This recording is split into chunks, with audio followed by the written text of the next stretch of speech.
Hello and welcome to Defin's review of Ghostbusters Afterlife. The long-awaited sequel in the trilogy that didn't happen because of one asshole. You know who he is? Anyway, so before we get into this non-spoiler review, the simple fact is that this is a movie that clearly is based in nostalgia and the hope of bringing back memories of the olden days back into your bones and soul and brain. Me and Pauli happen to have none such feelings towards Ghostbusters because, well, we just don't. You obviously can make an assumption to why. We have seen the movies, but you get how nostalgia works. They are fun. I enjoy them. I enjoy the comedy, the practical effects, but they've never been attached to my childhood like it has been for so many other people. Yes. So we went in with more of a casual mindset Yep. seeing this movie. Now, I think that kind of in a weird way puts us in a good position to speak about it pretty fairly, I would say, as an objective opinions, Yeah. I would like to say. And for that point, I would say that the story is simple. We follow a family that has been kicked out of their home and moved into this spooky old town where shenanigans ensues that may or may not include ghosts. Ooh. These characters may or may not have connections to other characters in the franchise and series, Ooh. and eventually deal with classic ghost shenanigans with a nice, I would like to say, heartwarming ending. Yes. That is the description of Ghostbusters Afterlife. What goes on in the afterlife? Do the ghosts, are they real? Yes. Spookies. Now, Paul Rudd. Paul Rudd, that's the least spookiest things of all. That's the most endearing things of all. A lot of fun. The kids are great. The adults are great. The story's fun. It's definitely clearly from a place of love that this was made, and I think that's super important because there is the obvious cash grabs, and then I think this is something that feels different. This is directed by the son of the original director, Jason Reitman, and Jason Indeed. Reitman is a good filmmaker on his own. He's made great films like Up in the Air, Juno, or even Labor Day, and so many other ones. So I'm a fan of his movies, so I was just happy to see him making this. And it's probably the most different movie he's made because it's very much aching towards the family movies of the 80s or not so much 90s. It's very much has a bit of an old school style to it. It feels a bit timeless. It feels like something we would have seen when we were younger. Yeah. And oddly enough, that's kind of how I felt about Venom: Let There Be Carnage. It felt like a movie that we would have seen when we were 10 years old in the cinema during that time. So this feels like something that we would have had on VHS. So I think for kids it will be great, and for families it will be great too. And especially if you've seen the other ones, you'll be like, hey, I know that, and I know that. And like David said, it is done in a very, very loving way. So you can say Force Awakenings is a thing to do now. There's a formula to it, but if it's done with a pure intention, it's because this kind of caps off how the first two movies in a way, but also reintroduces it. It's a bit of both, and it's kind of odd, but I thought it worked. I did too. This, of course, has no connection to the 2016, thing. Unless we're gonna do some ghost verse. Yeah, no. I strongly recommend this film if you are a fan of the Ghostbusters, and if you're not, I think it's a great place to go in and have some fun. Yes, I will say that the ending will probably not hit you as hard as if you're not a fan. I think as a fan, that probably should hit you a little harder. But if not, because obviously the themes of the story, you'll see. But I would definitely recommend it, and if we're gonna have to give it a number to give it I think it's fair to say, Pauli, would you like to please give us the first out of 10? How many Ghostbusters ghosts out of 10 would you give this movie? We'll give it 7.5 Stay Puft Marshmallows. Very nice. We'll do that.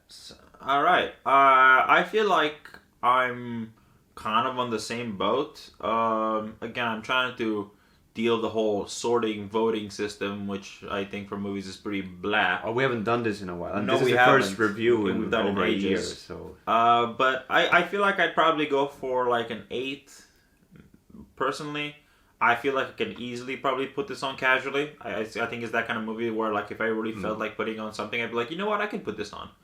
And I'd like it. I had a lot of fun, a lot of excitement. The only nitpicking I have is the kind of stuff where it makes sense that it wasn't in there. But it's just, that's why it's nitpicking. But it's nitpicking that I realize it's even better. More ghost busting. More ghost busting. But you understand why. The kids have to learn how to deal with the stuff. But nothing is, by the way, overly explained to you. For example, picking up the little... That's true. We don't know the lingo here, so apologize for the not knowing it. But I guess that goes to show that we would have learned it from the movie, but they don't tell me in the movie, so I don't know. But that's kind of a good thing. No one explains to me what the little detector thingy that's like beep, beep, beep, beep. You guys know the jam that detects the ghosts. That's right. They never say what it is. Someone picks it up and they kind of get it. And you as the audience know what it is and what it does, so they get it. They never ever have to say, this detects the ghosts. Nope. Simple, they pick it up, something's odd. Oh, okay, you figure it out. Storytelling, visual. No one has to think, by the way, this is the device called the... It's used to track the ghosts. None of that. Don't need it. To kill the ghost, please. Very good. Very good. Like, I guess maybe Proton Pack is like the only thing I can think of, and maybe Ghost Trap. Although I will say the debate of, let's say, historical... Oh yes, I was going to mention this actually. Not inaccuracy, but unknowledge of the world feels a little bizarre. I was going to mention That's the one thing that makes you go, huh.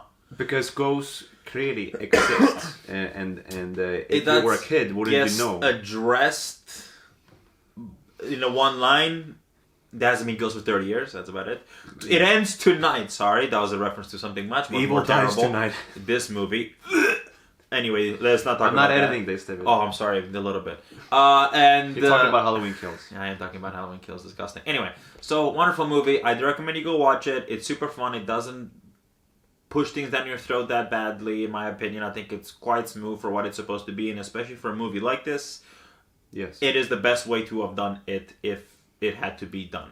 The effects looked like they were very practical too. Yeah, practical, and of course doing that little classic. We know they looked a little janky because of what back then, but we'll use a little bit of that jank now. It had that whimsical very good. Yeah, very good to see.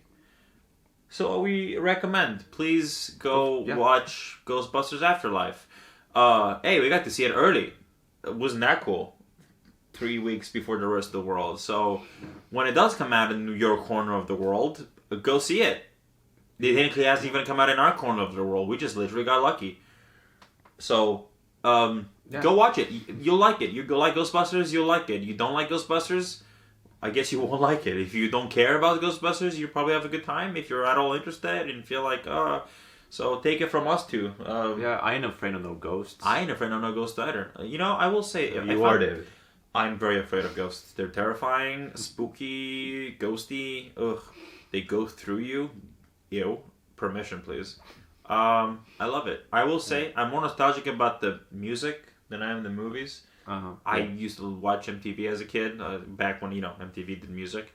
So a lot of the classics and just popular songs played, and that included the old Bustin' Ghost song. So I'm more familiar with that than the movie itself. But yeah. After credit scene. Honestly, just a warning, because hopefully you watch this far. Oh yeah, there's two. There's the one that's after the classic credits, and after the classic big long black ones. You really don't expect it, but it is, and it makes no fucking sense, and it's very confusing. And that's not just because we don't know Ghostbusters. You're just like, wait, what? What does this mean? Just watch it and make up your own opinion. But just saying there is an after credit scene. Yeah, stick around. Maybe you'll have to put this in the front, because we really should warn people for this. All right, it's fine. Bye, everyone. Thank you for watching. Love busting ghosts. Next movie review, who knows? Yeah, probably Eternals. I don't know if you guys want us to do more of these again. If you want me to do a quick rundown of all the movies we've seen, I can make a review right now. Oh no, not in this one. Too long. All right, let's talk about Dune. No, let's talk about No Time to Die. I haven't seen No Time to Die. Well, let's talk about Venom then. Yeah, let's talk about The Last of Great movie. Don't run. I'm just gonna chase you. All right. Thank you very much for watching. Please enjoy Ghostbusters Afterlife. It was a hell of a time. I was trying to come up with a ghost-related pun. I have nothing. Are you a god? Yes. Then don't die. Hey. See you.